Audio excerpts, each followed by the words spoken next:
Bismillahirrahmanirrahim. Assalamualaikum warahmatullahi wabarakatuh. Alhamdulillahilladzi anzala sakinata fi qulubil mu'minin liyazdadu imanan ma'a imanihim. Asyhadu alla ilaha illallah wahdahu la syarikalah wa asyhadu anna Muhammadan abduhu wa rasuluhu la nabiyya ba'dah. Allahumma sholli wa sallim wa barik ala Muhammad wa ala alihi wa sahbihi ajma'in, amma ba'du.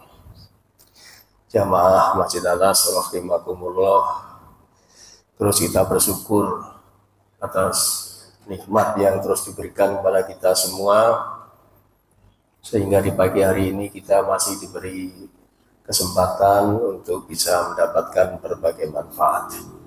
Salawat dan salam semoga tercurah kepada junjungan kita Nabi Muhammad Sallallahu Alaihi Wasallam. Pagi ini kulsuk mengenai husnuzon billah. Apa itu, Pak? Berprasangka baik kepada Allah. Nah, jadi tiap hari kita akan mengalami kejadian demi kejadian, terus akan berulang, yang biasa disebut dengan musibah. Musibah ada yang baik, ada yang buruk. Untuk menghadapi kejadian-kejadian tersebut, maka kita harus harus siap lah. Jadi kita harus siap menghadapi setiap kejadian atau musibah. Dan tidak selalu untuk mempersiapkan fisiknya, tapi yang utama justru hati kita, menata hati kita untuk berprasangka baik. Karena ini adalah salah satu amalan hati. Nah, musibah atau kejadian-kejadian ini yang kita persiapkan itu saat sebelum dan saat datangnya musibah. Jadi sebelum musibah datang pun kita harus mempersiapkan diri dengan cara berprasangka baik kepada Allah. Ya. Gunanya untuk apa, Pak, mempersiapkan itu? Yaitu untuk memperkuat iman dan akidah. Jadi kalau iman dan akidah udah kuat, itu tentu setiap kejadian mengalami diri kita, kita akan siap gitu ya. Nah, berbaik sangka atau husnuzon billah ini dimulai karena adanya ketenangan dalam hati kita. Jadi kalau kita udah tenang, yakin kita akan berprasangka baik. Kalau sudah berprasangka baik, nanti ujungnya pasti surga. Kan enak gitu aja, Pak. Ya. Kita buka dulu suratnya, surat 48 Al-Fath ayat 4 dan 5. Pakai kacamata ini nggak kelihatan. Tadi yang saya buka tadi, Pak, ayatnya. A'udzubillahi minasyaitonirrajim. Walladzi anzala sakinata fi qulubil mu'minin liyazdadu imanan ma'a imanihim walillahi junudus samawati wal ard wa kana Allahu aliman hakima. Dialah yang menurunkan ketenangan di dalam hati orang-orang yang beriman, ya, untuk menambah keimanan atas keimanan mereka yang telah ada. Jadi kita udah ada iman, tapi ditambah lagi agar berlipat-lipat keimanan kita dan agar membuat kita menjadi tenang. Dan milik Allah lah bala tentara langit dan bumi, dan Allah maha mengetahui, maha bijaksana. Ini maksudnya tenang, itu tadi kalau kita udah tenang, maka akan timbul prasangka baik. Coba kalau Bapak Ibu panik atau apa ya, nggak sabar, nggak tenang gitu, boleh jadi akan menimbulkan sesuatu prasangka yang buruk. Jadi kalau kita udah dikasih ketenangan, akan timbul prasangka yang baik. Dengan prasangka yang baik itu, maka akan mendapatkan keuntungan yang besar, yaitu surga dan dihapus kesalahan-kesalahan kita. Itu di ayat selanjutnya, ayat 5-nya. Apa itu? Liyudkhilal mu'minina wal mu'minati jannatin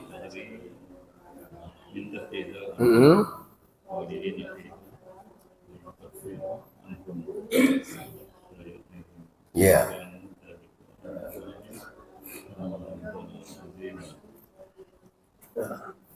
Ini kalau kajian menyimak dengan Quran itu enak kayak gini. Ya. Jadi Allah agar dia memasukkan orang-orang mukmin laki-laki dan perempuan ke dalam surga. Karena tadi ada ketenangan dulu, prasangka baik yang mengalir di bawahnya sungai-sungai. Mereka kekal di dalamnya dan dia menghapus kesalahan-kesalahan mereka. Ya. Dan yang demikian itu menurut Allah suatu keuntungan yang besar. Ya. Jadi ada untung yang besar hanya dengan kita berprasangka baik. Memang ada Pak orang yang berburuk sangka? Ada nggak? Banyak ya, ternyata banyak ya. Kalau ada siapa Pak kira-kira orangnya nih? Golongannya lah. Ayat selanjutnya, di ayat 6-nya Pak. Pak Jul, bacain Pak Jul. Ayu'anzibal munafiqina wal munafiqati wal musyrikin wal musyrikat Zannina billahi dzannasau alaihim da'il saw wa qadiyallahu alaihim wala'allahum jahannam masirah, tempat yang buruk.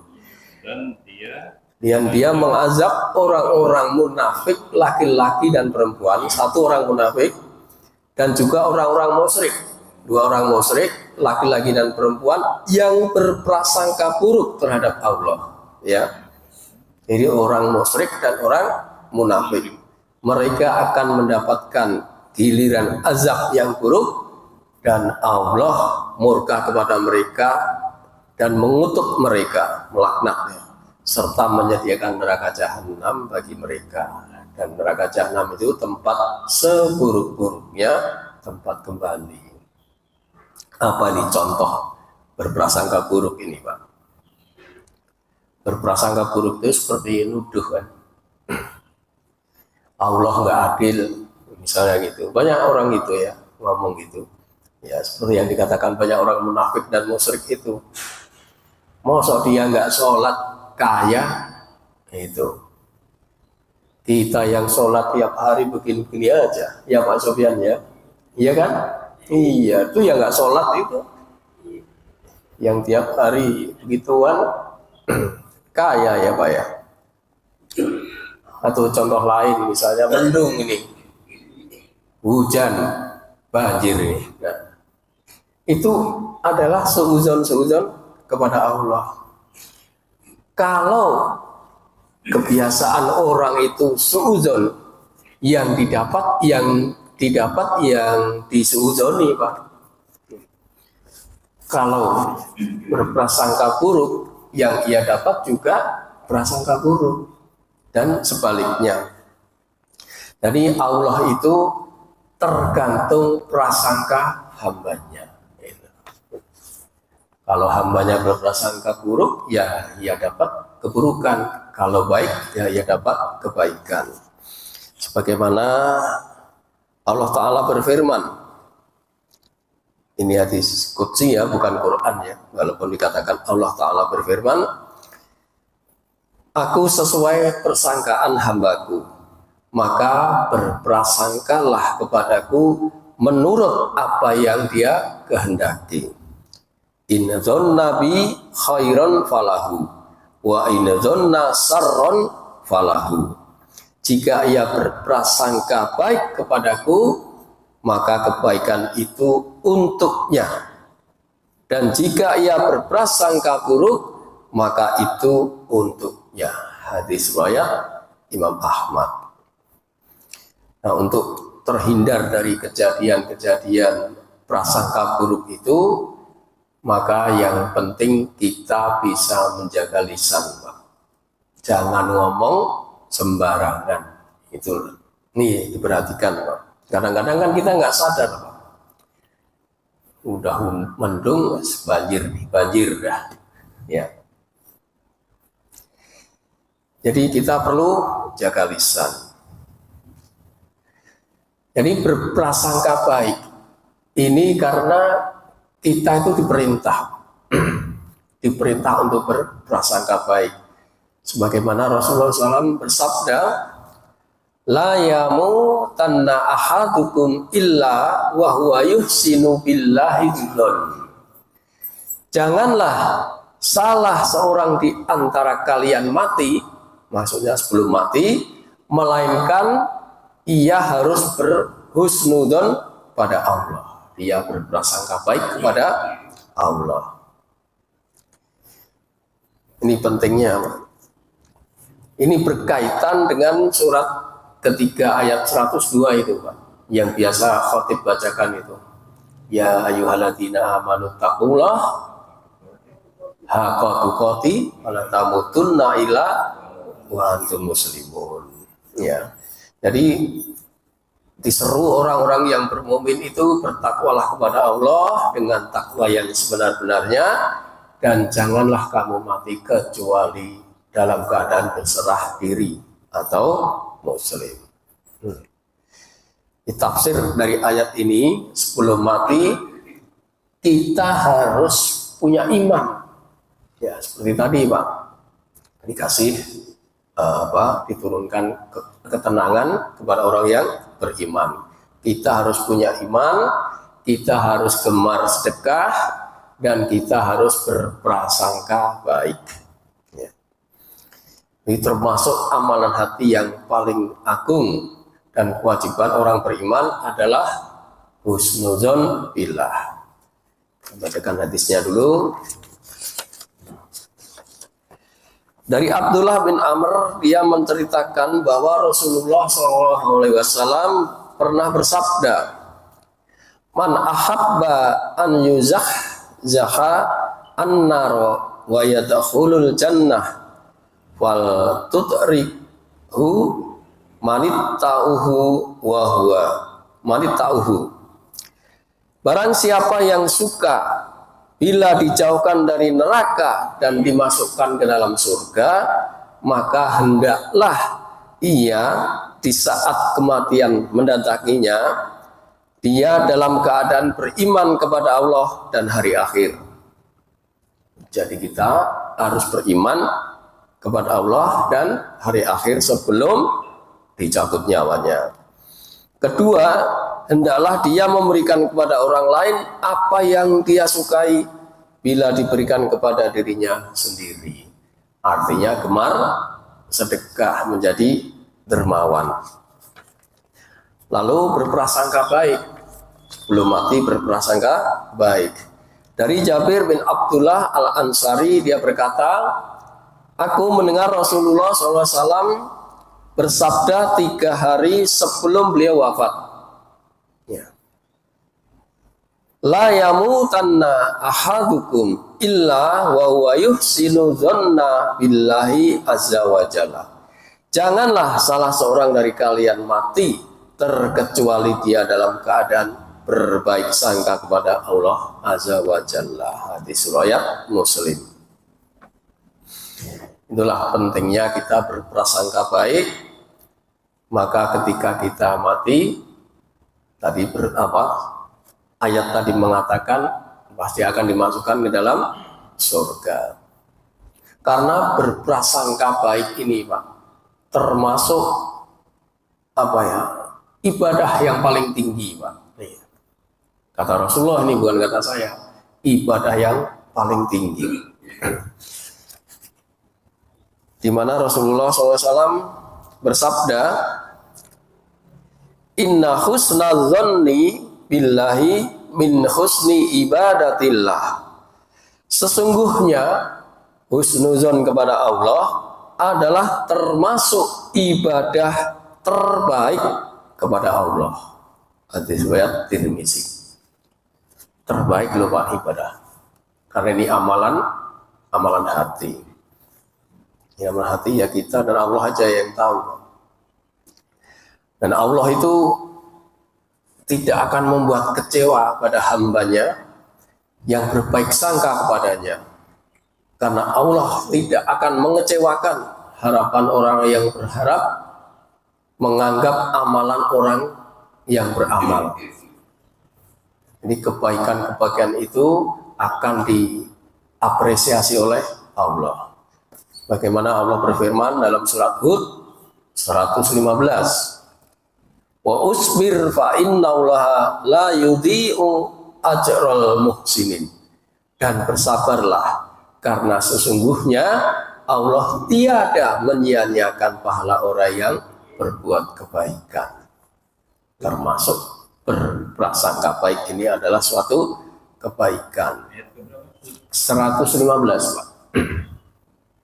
Ya, buka dulu. Supaya kalau saya salah bisa dikoreksi. Dan tidak menyia-nyiakan pahala orang yang berbuat kebaikan, ya.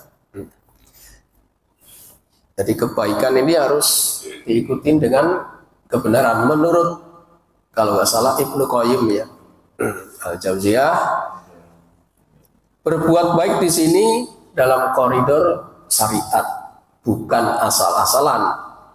Kan banyak orang mengatakan yang penting baik, itu ya Pak Mani ya, yang penting kan baik gitu kan.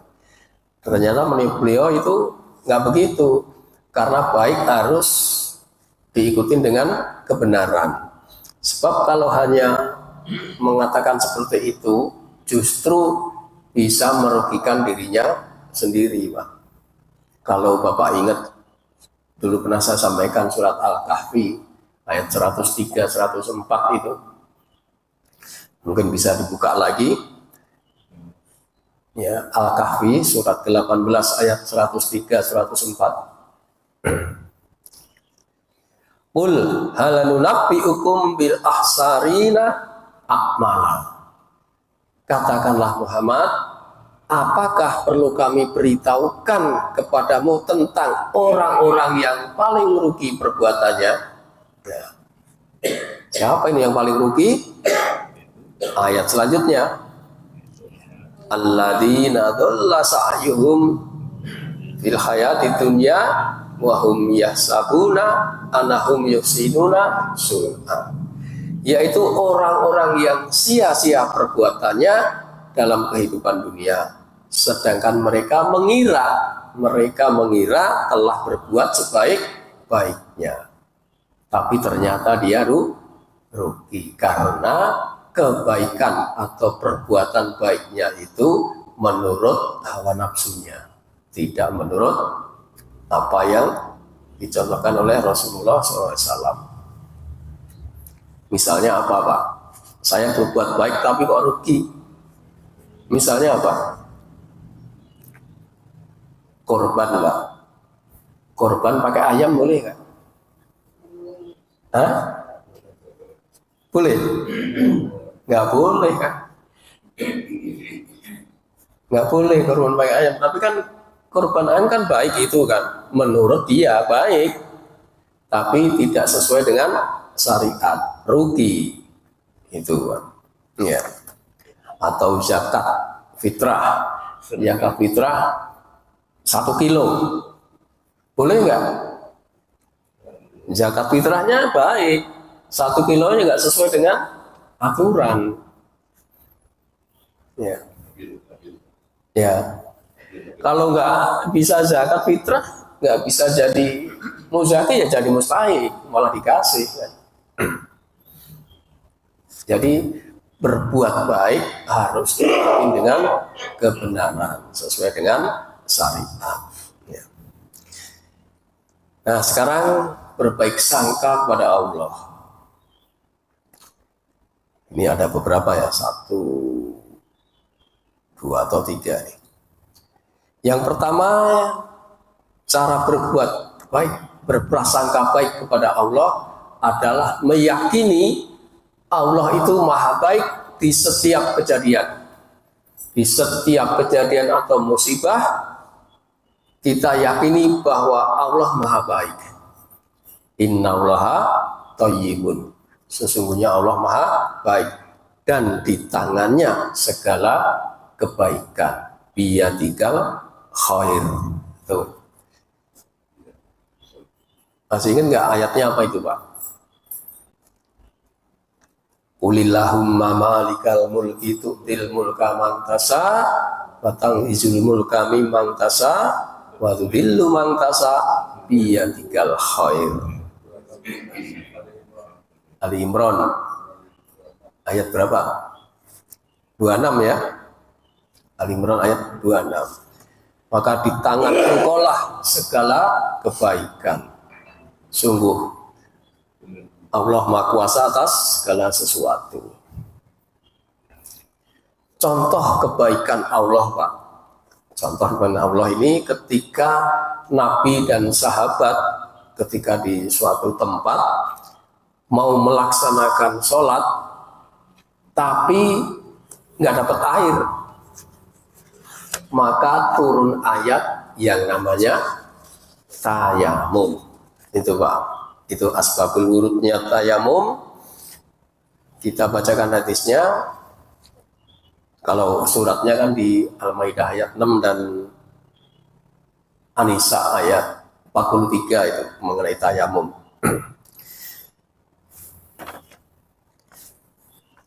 Dari Urwah, dari Aisyah bahwa dia meminjam kalung kepada Asma lalu hilang. Jadi Aisyah meminjam kalung kepada Asma, tapi kalungnya hilang. Maka Rasulullah SAW mengutus seorang untuk mencarinya hingga kalung itu pun ditemukan. Ini kebaikan Allah pertama, yaitu ditemukan kalung. Lalu datanglah waktu sholat, sementara mereka tidak memiliki air. Namun mereka tetap melaksanakannya. Setelah itu mereka mengadukan peristiwa itu kepada Rasulullah SAW hingga turunlah ayat tayamum. Usaid bin Hudair lalu berkata kepada Aisyah, semoga Allah membalasmu dengan segala kebaikan.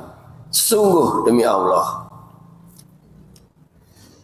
ma nazala biki amrun takrohi nahu illa ja'alallahu dzaliki laki walil muslimina fihi khairan. Tidaklah terjadi sesuatu peristiwa yang menimpamu yang Anda tidak sukai kecuali Allah menjadikannya untuk Anda dan kaum muslimin sebagai kebaikan. Jadi Allah turunkan kebaikan, menemukan kalung yang hilang dan diberikan keringanan untuk tayamum. Itulah.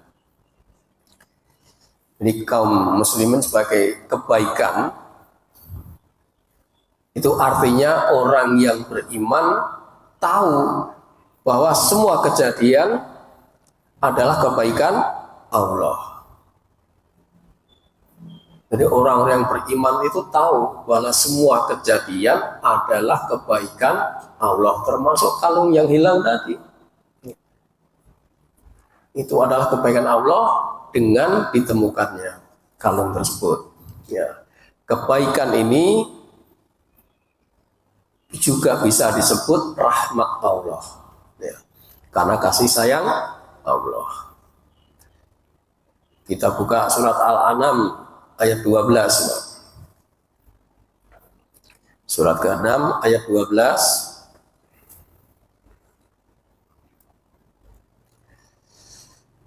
Qul limamma fis samawati wal ard.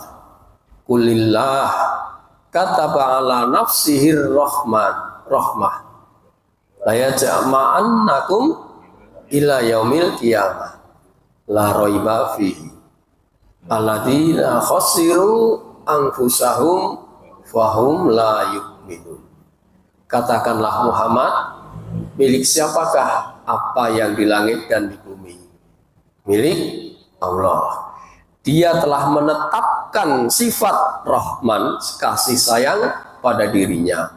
Dia sungguh akan mengumpulkan kamu pada hari kiamat yang tidak diragukan lagi. Orang-orang yang merugikan dirinya, mereka itu orang yang tidak beriman. Jadi penetapan rahmat, di mana Allah akan mendahulukan rahmatnya daripada murkanya, Pak. Ini kebaikan, Pak. Ya. Ini perlunya berprasangka baik. Jadi jangan khawatir, Pak, bahwa rahmat Allah itu mendahului murkanya. Saya bacakan hadisnya dari Abu Hurairah radhiyallahu anhu. Dia berkata, Rasulullah SAW bersabda, ketika Allah menetapkan penciptaan makhluk, Dia menulis di dalam kitabnya yang berada di sisinya di atas ars, inna rahmati ghalabat ghadabi. Sesungguhnya kasih sayangku mengalahkan amarahku. Hadis riwayat Bukhari. Jadi rahmat Allah itu mendahului amarahnya. Maka kita perlunya berprasangka baik kepada Allah, karena yang diturunkan itu lebih banyak rahmatnya daripada amarahnya.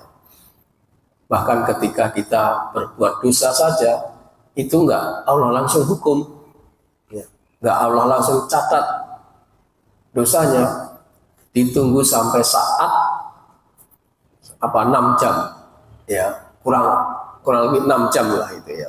Itu baru kalau kita bertobat dihapus itu dari kesalahan-kesalahan. Itulah ya kebaikan Allah.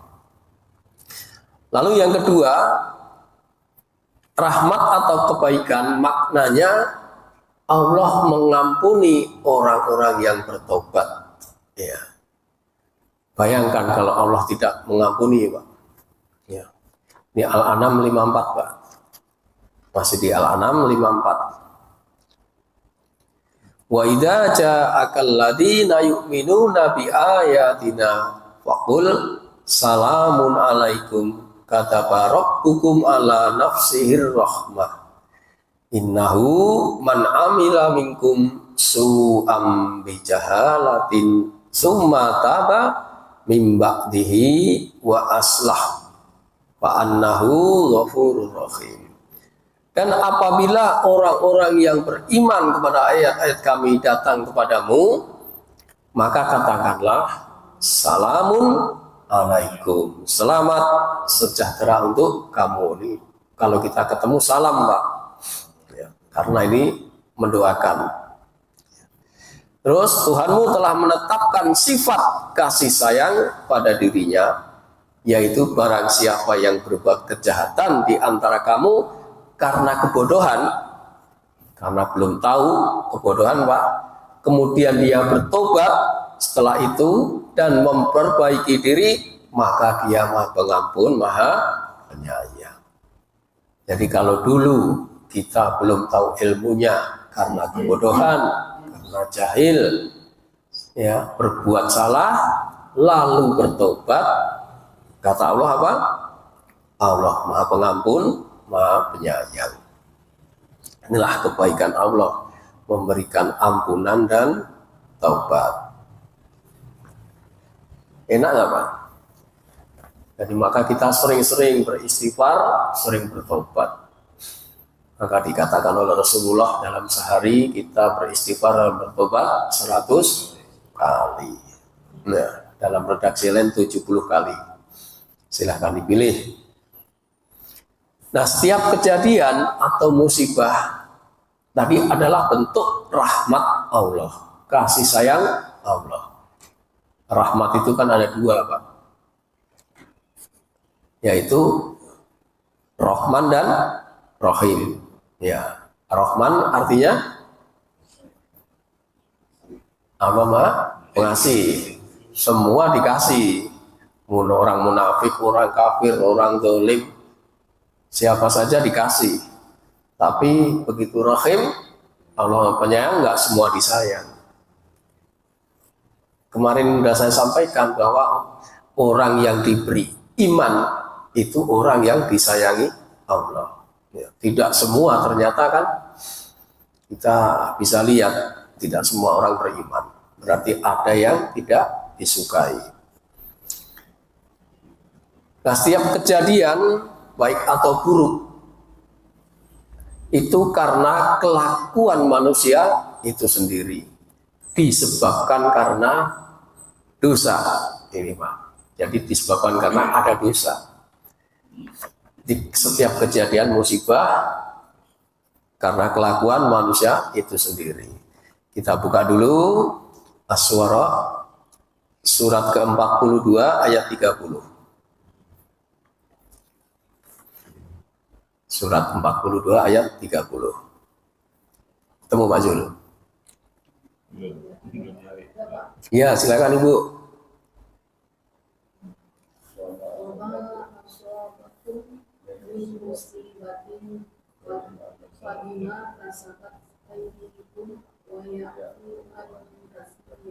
Iya.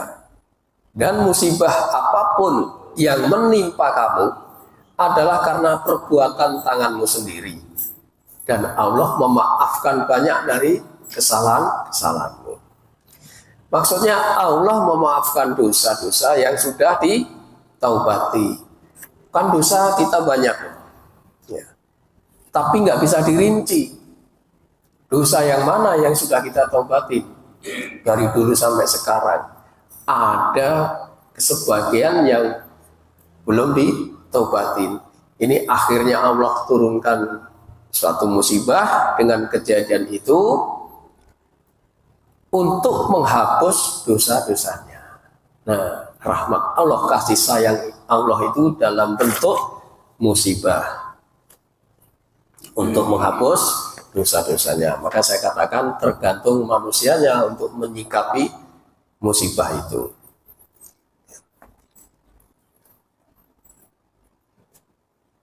Karena Allah itu kalau sudah mencintai suatu kaum, Allah akan timpakan musibah. Gimana, Pak? Jadi kalau kita diberi musibah, itu ada tanda bahwa Allah cinta kepada kita. Idza habballahu qauman ibtalahu. Jika Allah mencintai suatu kaum, maka ia akan timpakan musibah. Mereka akan diuji. Ya. Nah, mengenai ayat tadi, As-Syu'ara ayat 30 tadi, tafsirnya ada dua versi dari At-Tabrani dan Ibnu Katsir. Dari At-Tabrani, saya bacakan, maksud dari firman Allah Ta'ala dalam ayat tersebut, yaitu As-Syu'ara ayat 30, adalah dan apapun musibah yang menimpa kalian di dunia, baik pada diri kalian sendiri, keluarga kalian maupun harta kalian, semua itu terjadi karena perbuatan tangan-tangan kalian sendiri. Maknanya, menurut beliau, musibah yang menimpa kalian adalah balasan dari Allah atas dosa-dosa yang kalian lakukan. Baik dosa antara kalian dengan sesama kalian, antara manusia dengan manusia, maupun dosa antara kalian dengan Tuhan kalian. Namun Allah Subhanahu wa Ta'ala Maha Pengampun, Dia mengampuni banyak dosa-dosa kalian dan tidak menghukum kalian atas dosa-dosa tersebut. Ya, Sahih Ibnu Jarir At-Tabrani Jami'ul Bayan. Jadi Allah tidak menghukum, Pak, tapi hanya dikasih musibah Lalu kita bagaimana menyikapinya? Kalau kita senang dengan musibah itu, Allah juga senang, pasti dihapus dosa-dosanya. Ya. Lalu kemudian versi Ibnu Katsir tafsirnya dari Abu Suhailah dari Ali, dia berkata, maukah aku ceritakan yang paling afdal yang telah diceritakan kepada kami oleh Rasulullah SAW, ya, dalam firman-Nya, dan apa saja musibah yang menimpa kamu maka disebabkan oleh perbuatan tanganmu sendiri, dan Allah memaafkan sebagian besar dari kesalahan-kesalahanmu. Sebagian, enggak semuanya, sebagian besar dari kesalahan-kesalahan sudah dimaafkan karena bertobat. Dan beliau bersabda, wahai Ali, aku akan menafsirkan ayat kepadamu bahwa apa saja yang menimpa kamu berupa sakit, musibah berupa sakit atau siksaan atau musibah di dunia, maka itu adalah akibat perbuatan tanganmu sendiri, dan Allah yang maha tinggi terlalu maha pengampun untuk menghukummu. Wah, Allah maha pengampun, nggak dihukum. 2 kali karena di akhirat. Terlalu maha pengampun untuk menghukummu 2 kali karena di akhirat. Adapun dosa-dosa yang telah diampuninya bagimu di dunia ini, Allah yang maha tinggi terlalu maha pemurah untuk mengulangi hukuman itu setelah pengampunannya. Ya. Jadi dosa-dosa kita itu, kalau orang yang beriman ini tidak dihukum, tapi hanya diberikan ujian-ujian untuk menghapus dosa. Nah, kemudian dampak dari kejadian tersebut, pertama, kalau kita berbaik sangka, husnuzon billah, maka kebaikan itu untuk diri kita sendiri. Dan sebaliknya, kalau berprasangka buruk, ya keburukannya untuk dirinya sendiri. Dan semua Allah yang mengatur itu. Surat Jaziyah ayat 15, Pak. Surat ke-45 ayat 15.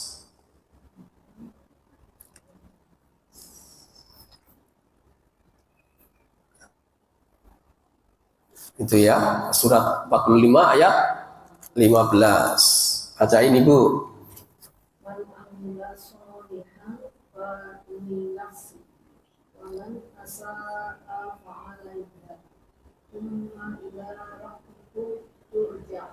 Nah, barang siapa mengerjakan kebaikan, maka itu untuk dirinya sendiri. Dan barang siapa mengerjakan kejahatan, maka itu akan menimpa dirinya sendiri.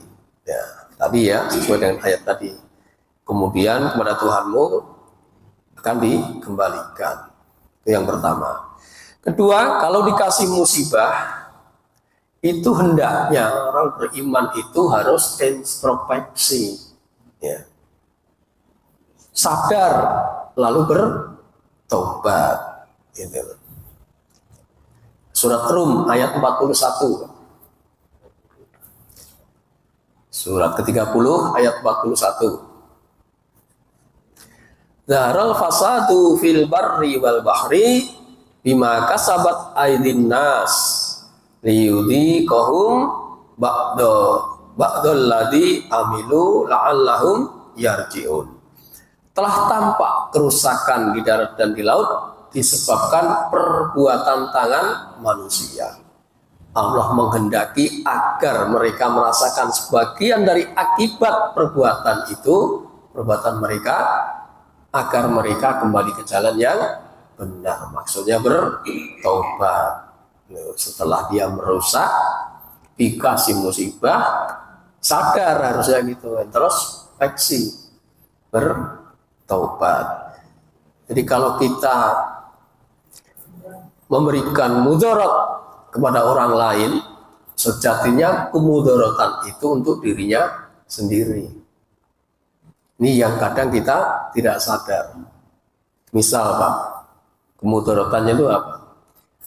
bikin polisi tidur tapi nggak standar, nggak sesuai aturan, asal tinggi aja. Nah, itu mengakibatkan kemudaratan kepada orang lain yang sejatinya kepada dirinya sendiri. Maka aturan-aturan itu dibuat sedemikian rupa supaya bermanfaat, bukan mudarat. Ya. Jadi nggak asal-asalan. Ya. Jadi itulah kita pentingnya berprasangka baik kepada Allah, agar Allah memberikan ketenangan kepada kita. Kalau kita sudah tenang, bisa berprasangka baik yang ujungnya ke surga. Itu ya Pak ya. Jadi setiap kejadian, setiap musibah, tenang aja Pak. Karena semua sudah ditulis di kitab Lauhul Mahfuz. Jadi untuk menyikapinya, ya kita harus dengan tenang, berprasangka baik kepada Allah. Demikian, cukup ya.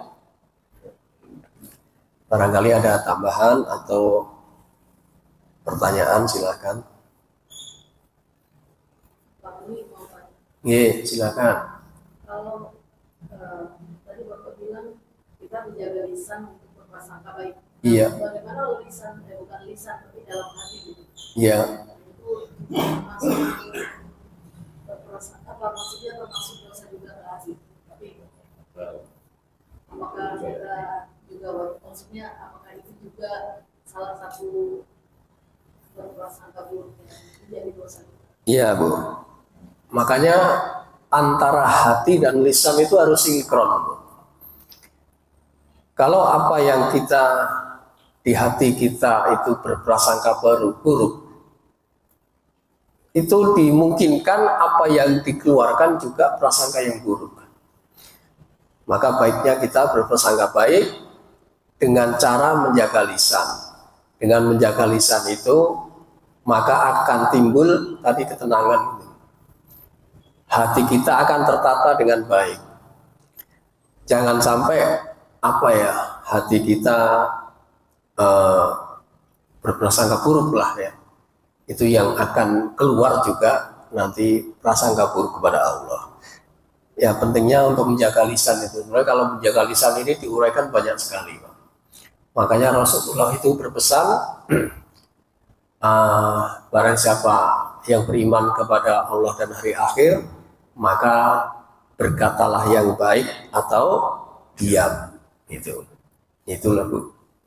Atau di surat Al-Ahzab itu Allah katakan, ya ayyuhalladzina amanu ya ayyuhalladzina amanu taqullaha wa qulu qaulan sadida.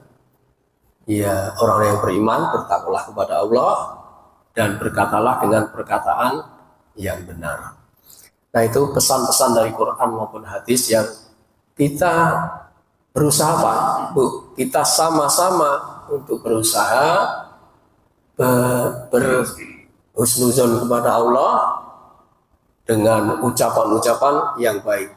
Jangan sampai kita keceplosan dengan prasangka yang buruk. Seperti tadi saya contohkan, misalnya udah mendung, kita nanti berprasangka buruk banjir. Nah, seperti itu tuh dihindari. Kelihatannya sepele, tapi ternyata tadi saya katakan di dalam hadis tadi, apa yang ia prasangkan itu dia yang dapat, karena Allah sesuai dengan persangkaan hambanya. Kalau ia berprasangka buruk, ya apa yang ia dapatkan adalah keburukan. Itu ya Bu ya, sama-sama itu. Ada lagi? Baik. Iya Pak Zul. Waalaikumsalam. Jadi di ujung ayat keempat, di ujung ayat keempat surat ke-48 tadi, Al-Fat. itu bukan walillahi junudus samawati wal ardh, itu kan tentara langit dan milik Allah lah bala tentara langit dan bumi. Jadi hubungannya apa? bagaimana kita meyakini apapun yang ada di muka bumi itu, angin, air, apa itu sebenarnya adalah tentaranya Allah ya kan? Ya. Jadi Allah menurunkan ketenangan di hati orang mukmin tadi, ya, yang menurunkan Allah. dibawa oleh malaikat. Malaikat kan tentara Allah. Iya, yang di langit. Nah iya, di langit dan bumi ya. Untuk menurunkan ketenangan kita. Panglimanya malaikat Jibril. Itulah tentara-tentara Allah. Itu hubungannya apa? Jadi saya kemarin juga dikasih tahu apa hubungannya ini menurunkan ketenangan, kok lalu disebut milik Allah lah bala tentara langit dan bumi. Ternyata tafsirnya itu adalah yang menurunkan ketenangan memang dari Allah, tapi yang menyampaikan malaikat. Malaikat itu adalah bagian dari tentara Allah. Itu Pak Zul.